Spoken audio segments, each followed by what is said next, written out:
siya hanggang nag-away sa mama ko, hanggang lumala tuloy yung away, hanggang pumunta siya dito sa police station. Nag-report siya. Inayaan ko, sabi ko mag-report ka doon kasi hindi mo nakatakot kasi wala naman, normal na away lang sa partner.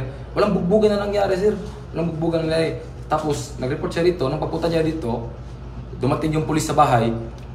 Kinausap ako, sumama ako sa pulis. Ako mismo sumama. Walang daming sinasabi kasi gusto ko rin i-explain sa mga pulis. Pagdating namin dito sa police station, nag-usap kami ng partner ko. Walang isang oras, nag-okay kami sana. Sabi ng partner ko, tara uwi na tayo, antok na ako.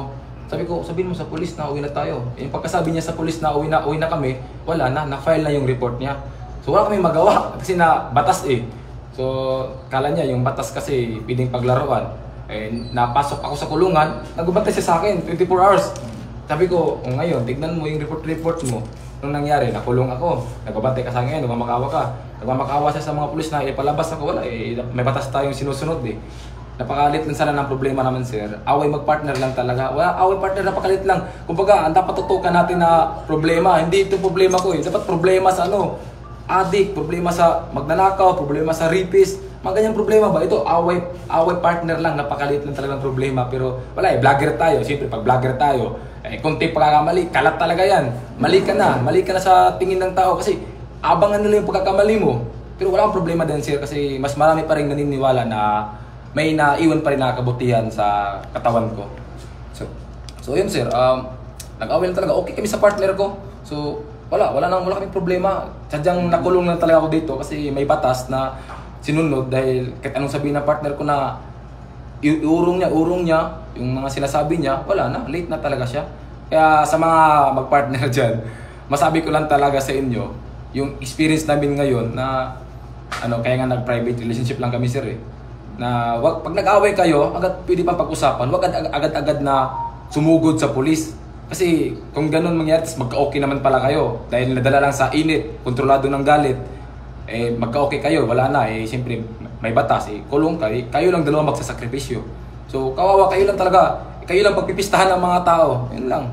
Oh. So, okay na kayo ngayon, Sir Aboy Tapang? Sir, nung gabi pa nag-away kami, okay na kami. So, nandito lang talaga ako sa kulungan kasi may batas tayo. Yun lang talaga nagpakulong sa akin. Kami okay na kami. Di siya nadala siya ng galit, sobrang galit niya. Nag-report siya dito, ganun, kasi galit na galit siya. Siyempre, na-take advantage niya sa utak niya na di naman ako normal na tao, may pangalan din. I-report kita. Sure ako na mapapahiya ka. Ganun pinagsisiyan din naman niya, naging siya ng sorry sa akin na nangyaring ganito. So, yun, sir, naintindihan ko naman, walang problema sa akin. At sir, meron din kaming narinig na for content lang daw ang nangyari. Ano po masasabi niyo? For content? For content lang. Hindi to content. Sadang talaga, sadang hinamon talaga. Okay lang talaga ba? Di na kailangan sana maabot dito eh. So wala nangyari na. Wala na, di man ako natatakot kasi may mali din ako na nag-aaway kami, gano'n. Pero dapat sana hindi maabot sa ganito kasi away partner lang. Dapat dapat pag-usapan na lang sana. Sir, kumusta yung buhay natin na nagka-custody? No? Ilang araw, ilang gabi yan. No? Kumusta, sir? Yung buhay sa kulungan, sir, sa totoo lang, parang doon ko nahanap yung peace of mind. Napakatahimik ng kulungan. Parang ang sarap nga doon mag-stay, sir eh. Kasi ikaw ba naman dadala ng pagkain, masarap na pagkain, wala kang ginagawa. Di ba? Kung okay lang sana, sir, na mag-standby din na walang kaso, babalik ako dyan. Kaso hindi pwede, kailangan may kaso. So sir, anong masasabi mo sa medical certificate po na pinapakita? Yun ma'am. Dahil nga ma'am, nung nagpa-medical siya, based sa sinabi niya sa doktor kung saan banda yung mga masakit na katawan niya, turo-turo na siya kung saan, dito. Kaya walang medical na proven na talaga na nagpaano siya, x-ray siya. May pasa. Wala sir, based lang sa niya, sinabi niya, yun yung nasabi sa medical. Sir, pakikwentuhan mo ako tungkol sa vape, sir. Yung vape. Ugat ng gulo daw. Dahil lang sa vape, sir ba, na sinabi ko sa kanya na, ba't ka pa nagbe-vape? Ba't ka nagbe-vape? Ayun, kasi ako wala kasi yung bisyo, di ako nangyayari, di ako nagbe-vape. Nag-iinom pag may okasyon nila lang. So, sinabihan ko siya hanggang doon napunta sa palitan ng mga maaanghang na salita. Hanggang lumala yung away, hanggang napunta doon sa basagan ng gamit. Siyempre, naawa ko sa mga gamit ko, nasira. Pero wala akong ginawa, natago pa ako sa kwarto nayaan ko siya masira dyan. Kasi yung nasa utak ko, sige, babayaran ko yan sa'yo. Ganun. Pero nung paglamig ng utak ko, wala ako. Being protective ka lang talaga, sir, dahil kaya nagalit ka may vape siya, gano'n. Oo, ganun. Oo, ano na talaga na, wag ka na mag-vape, ganun. So, may bata. Mensahe lang, sir. Mensahe nila po sa Mensahe mga followers natin, Oo. supporters mo, sir. Sa mga supporters ko, at naintindihan naman nila yung side ko eh. Yung mga, may mga partner din na nag-aaway, naintindihan nila yan. Maliban na lang kung yung partner mo, binugbog mo talaga, binugbog mo yung partner mo, yun yung hirap intindihin kasi abusado na talaga yan. Makita mo sira-sira yung mukha ng partner mo, binugbog mo, pero yung away lang talaga na napakaliit lang. Di ano yan, di kailangan na mahabot sa ganito. Kaya sa mag-partner dyan, away lang talaga. Away lang.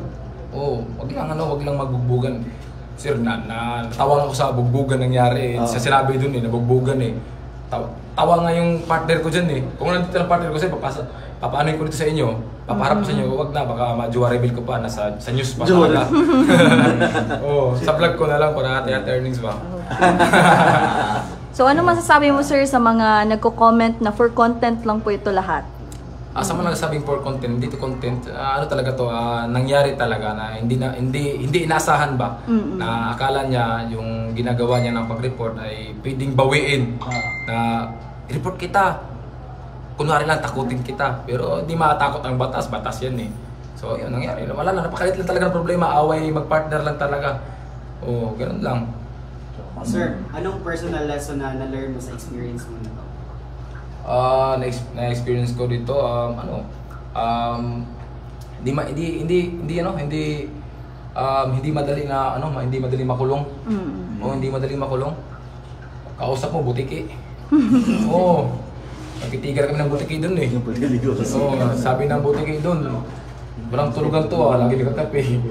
Tulog muna ako.